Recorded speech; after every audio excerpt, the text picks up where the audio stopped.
Has your status gone beyond your behavior?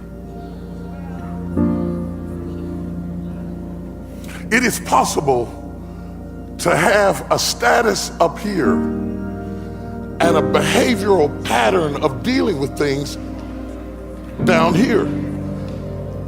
It is possible for somebody to be mature in this area and totally immature in that area. Have you ever met these people that are wonderful as long as you don't cross them? They're just the best people in the world as long as you don't cross them. They're just so sweet, and they'll be talking like that. Anything you need done, just let me know, because I'm here to be a blessing to the church. And they turn into something else, because on one level they're up here, they have gifts. This has nothing to do with gifts. It has nothing to do with talents. It has nothing to do with how beautiful you are. It has nothing to do with how handsome you are. It has nothing to do with how intellectual you are. Your gifts could be on an apostolic level, but your ability to cast off offense could be on a kindergarten level. Oh, I wish I had time to dig into this.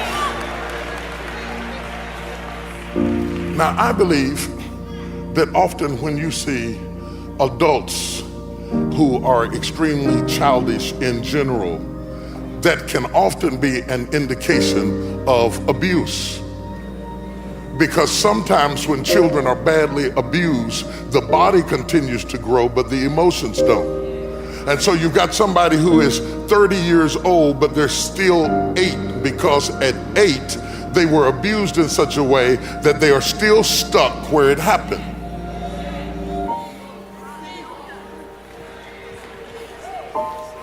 Sometimes your gifts and talents and ministries and business and life can take you way up here. You're on an apostolic level. But when it comes to dealing with conflict, you're still stuck where your first big offense happened. And where your first big offense happened, how you handled it has now become a precedence for how you handle everything. So you got a 38-year-old man acting like an 8-year-old because you have learned to deal with offenses by temper tantrums. And even though you're dressed up, and even though you got titles, and even though you got positions, people who know you personally know that when you get mad, you tear up everything in the house that you paid for, and you got to go buy it again. Yeah. I'm talking. Come on, stay with me. And the reason you're having a tantrum at 38 is because you're still an 8-year-old. When you have offenses, you get a blockage. You don't know how to throw it off and operate like an apostle. You go back into that 8-year-old syndrome. Don't come here.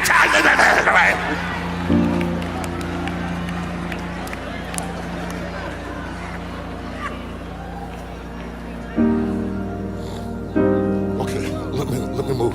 So Jesus said 7 times 70. And here is where their apostolic maturity does kick in. They said, help my unbelief, or increase my faith. Now, he's talking about forgiveness. Why did they say? This is the question that drove me to the book. Why, while Jesus speaks about offenses, do the apostles say, increase my faith? What in the world does faith have to do with forgiveness? If you're going to talk to me about increasing my faith, I understand that when Peter is out on the boat and the winds and waves are rocking and Jesus rebukes him for not having enough faith, I get that, because, faith calls those things that are not as though they were, and I ought to speak to the wind and the wave like Jesus did and said, peace be still. I see the relevance of faith when I'm attacked by everything else. But when it comes to human conflict, I am not using my faith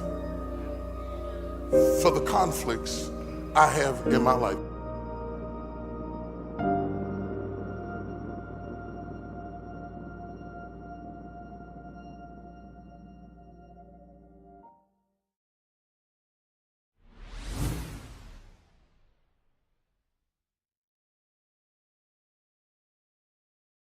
Father, into thy hands I commit my spirit. Into thy hands I commit this word. Into thy hands I commit this congregation. Mold us and make us and shape us into what you want this moment to be. For thine is the kingdom and the power and the glory forever and ever. Somebody who loves him said, amen. You may be seated. Yeah, let's go to work.